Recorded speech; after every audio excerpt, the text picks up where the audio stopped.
আসসালামু আলাইকুম। আজকে নিয়ে আসলাম মাংসের একটা রেসিপি।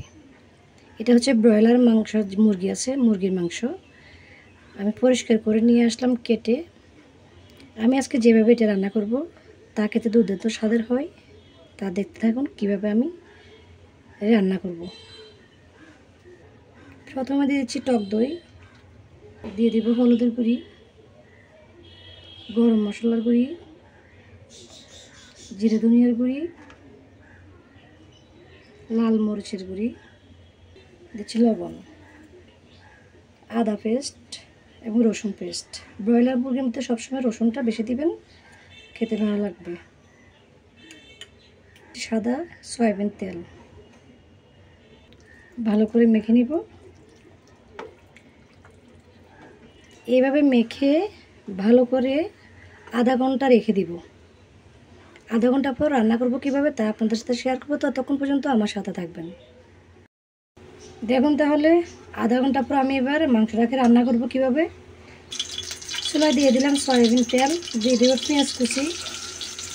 পেঁয়াজটাকে ভালো করে ভেজে নিব, কিন্তু একেবারে বেরেস্তার মতো লাল লাল করব না। অতিরিক্ত জাল দিলে চুলায় তাহলে এই পেঁয়াজটা বেশি লাল হয়ে যাবে। হালকা জালে নরম করে নেব। লবণটা দিয়ে দিচ্ছি পেঁয়াজের মধ্যে, রসুন বাটা আর আদা বাটা। ব্রয়লার মুরগি রান্না করার সময় সবসময় একটু রসুন বাটাটা বেশি দেবেন, তার ফলে মুরগির যে একটা এক্সট্রা গন্ধ থাকে এটা থাকবে না। আর না হয় লেবুর রস দিয়ে ভালো করে মেখে রাখবেন, তারপরে পরিষ্কার করে নেবেন, একেবারে গন্ধ থাকবে না। দিয়ে দিচ্ছি এখানে কিছু গরম মশলা, তেজপাতা, দারচিনি, লং, গোলমরিচ, এলাচ।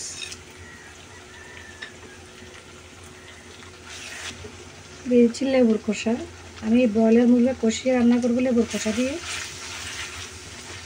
লেবুর খোসার ফ্লেভারটা আসলে খুব ভালো লাগে। দিয়েছি হলুদের গুঁড়ি, মরিচের গুঁড়ি, ধনিয়ার গুঁড়ি। মশলাগুলো ভালো করে কষিয়ে নেব। আর এখানের মধ্যে আরেকটা জিনিস দিতে পারেন আপনারা, বাদাম বাটা।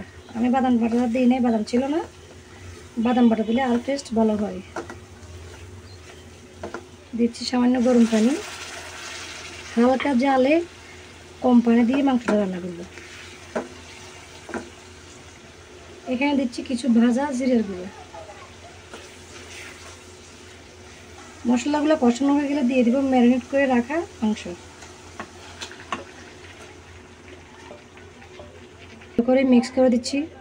আগে লবণ দিয়েছিলাম তাই এখন একটু করে দিব। এবার আমি ঢাকনা দিয়ে ঢেকে দিচ্ছি, হালকা আছে কিছুক্ষণ রান্না করব।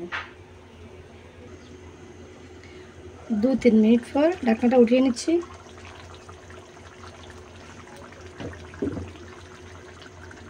ঘন ঘন একটু নাড়াচাড়া করে দিতে হবে, না হয় পাতিলের নিচে লেগে যেতে পারে। আমি কিন্তু এখানে আর কোনো পানি দিব না, পানি দিয়ে এমনিতেই বেরিয়ে আসছে।